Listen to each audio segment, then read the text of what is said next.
I've been getting more and more into the UFC, and as such, I've started hating Dana White more and more. I feel like as you pay more attention to this sport, you unfortunately have to pay more attention to this fucking fungus. Now, the obvious that everyone talks about is how he refuses to pay his fighters appropriate wages.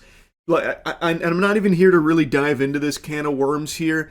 I'll briefly mention it though, that it is sickening how underpaid the athletes are in the UFC.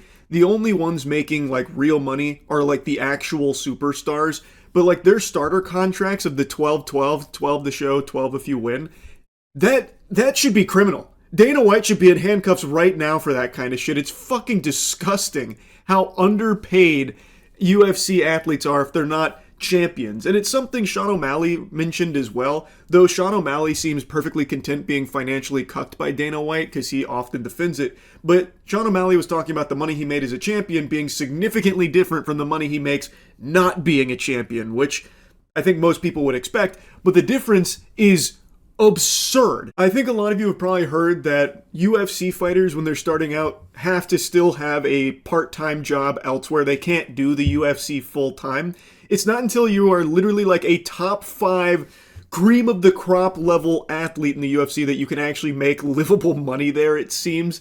And the bonuses that they introduced are kind of just a band-aid for the problem of Dana White being too cheap to actually pay his athletes.